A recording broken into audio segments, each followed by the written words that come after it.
Bonjour, intéressons-nous dans cette vidéo à ce qu'est une tâche ou une situation complexe. Dans un premier temps, nous allons déterminer la définition de ce qu'est une tâche ou une situation complexe. Pour faire assez simple, on pourrait dire qu'une tâche complexe est la coordination d'un apprenant de plusieurs ressources ou compétences dans la même unité de production matérielle ou immatérielle, verbale ou écrite. On parle de tâches complexes quand les ressources mobilisées sont de la même discipline, comme par exemple lorsque vous allez demander à des élèves de réaliser un plan de maison.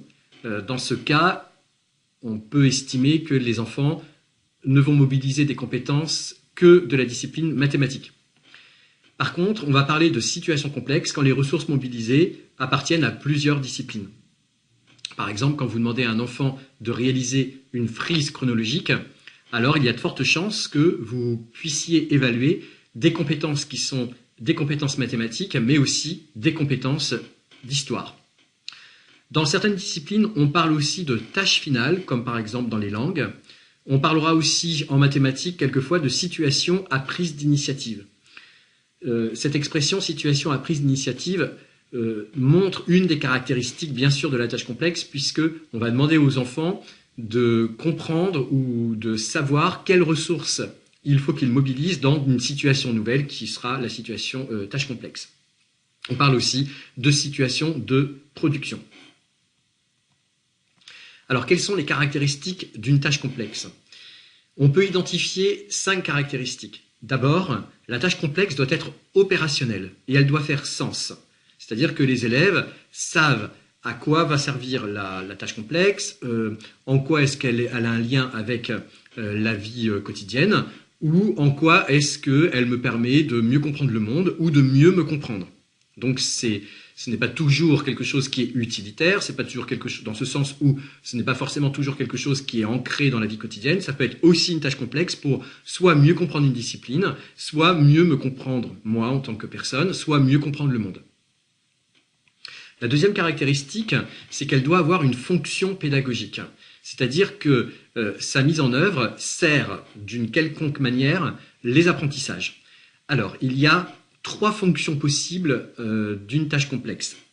La première, c'est qu'on peut mettre une tâche complexe en œuvre parce que nous souhaitons que les élèves découvrent une nouvelle compétence ou maîtrisent un nouveau niveau de performance d'une compétence. Alors, on dira que la tâche complexe a une fonction didactique. Dans cette tâche complexe, certaines ressources seront connues et d'autres le seront moins.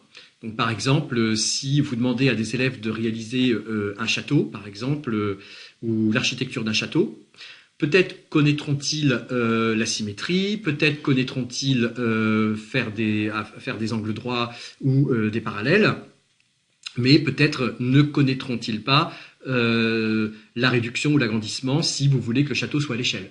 Auquel cas, si cette compétence n'est pas connue, on dira que vous mettez en place la tâche complexe pour apprendre une notion nouvelle et elle aura donc une fonction didactique.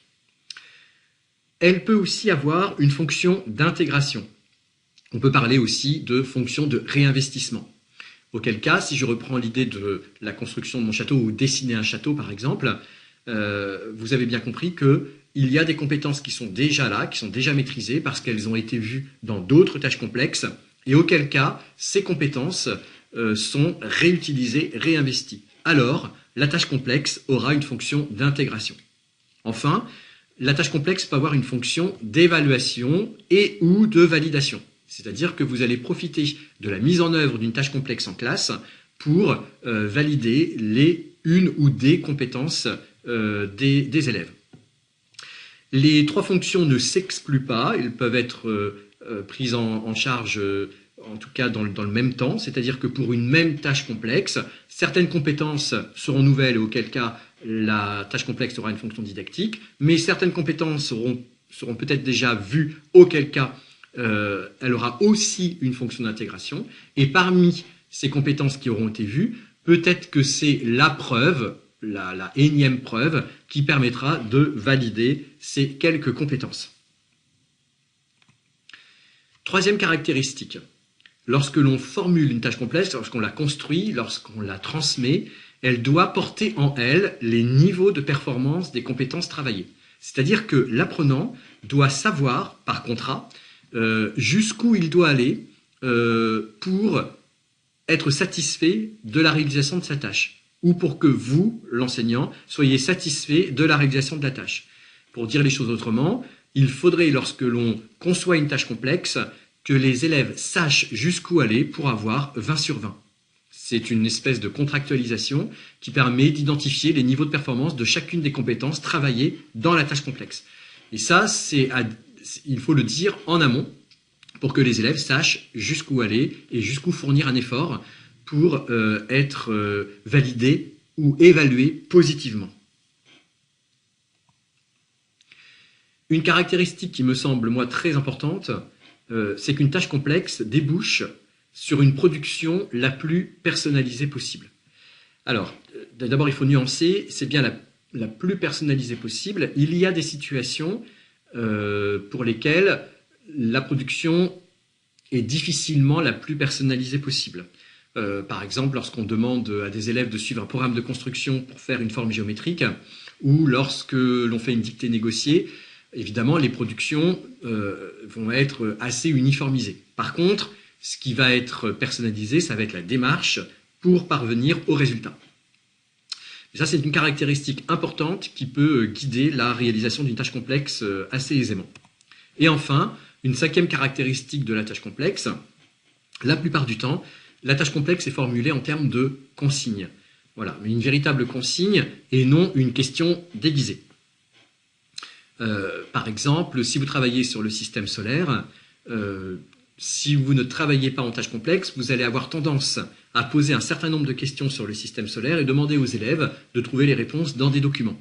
Alors que si vous travaillez le système solaire en tâche complexe, vous allez donner une consigne claire. Par exemple, vous allez travailler sur le système solaire, vous allez présenter 4 objets du système solaire sous la forme d'un article de presse scientifique. Et auquel cas, si vous donnez cette consigne-là, on n'est plus du tout dans le même registre. Et dans le premier cas, lorsqu'on posait des questions aux élèves, on est plutôt dans une pédagogie par objectif, alors que dans le deuxième cas, lorsqu'on demande aux élèves, avec une consigne très claire, de réaliser un article scientifique d'un objet qui constitue le système solaire, alors on dira qu'on est dans une stratégie plutôt de tâches complexes ou de situations complexes. Alors, il existe plusieurs types, avec un S à type, de tâches complexes. D'abord, elles n'ont pas toutes la même durée dans le temps. Donc il y a celles qui sont courtes dans le temps, comme par exemple réaliser une dictée négociée, ou faire une démarche d'investigation en sciences, ou travailler sur le nombre du jour sous toutes ses formes. Par exemple, vous prenez un nombre, je sais pas, 1324, et puis vous demandez aux enfants de le décomposer, décomposition canonique, décomposition avec une numération égyptienne par exemple, encadrer le nombre entre 2 centaines ou entre 2 dizaines, l'écrire en chiffres, l'écrire en nombres. Ici, donc petit à petit et progressivement dans le temps, les enfants vont s'approprier toutes les manières de dire un nombre, mais cette situation en tant que telle est assez courte. Par exemple aussi, faire un collier de perles algorithmiques en maternelle, c'est une tâche complexe puisque les enfants vont devoir mobiliser plusieurs compétences pour réaliser cette tâche, mais elle est assez courte dans le temps. Il y a les tâches complexes qui sont associées à une seule compétence. Alors ça peut paraître contradictoire puisqu'on vient de dire que normalement dans une tâche complexe, on doit mobiliser plusieurs compétences, mais on peut identifier aussi des compétences qui nécessitent la mobilisation de beaucoup de ressources, comme par exemple dire de mémoire un texte devant un public nécessite évidemment la mise en œuvre de beaucoup de compétences, de plusieurs ressources qui permettent de réaliser la compétence en soi.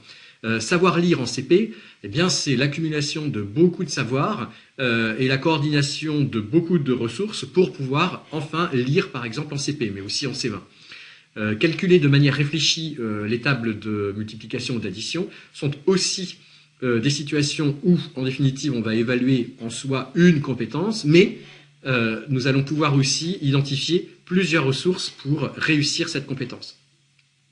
Il y a des tâches complexes qui se construisent dans un temps long, parce qu'il faut cumuler beaucoup de connaissances, donc savoir lire par exemple en CP, je viens de le dire, mais aussi des compétences comme maîtriser les homophones. Alors c'est pas maîtriser AA, puis maîtriser EE, puis maîtriser on, puis maîtriser son, c'est pas ça, hein.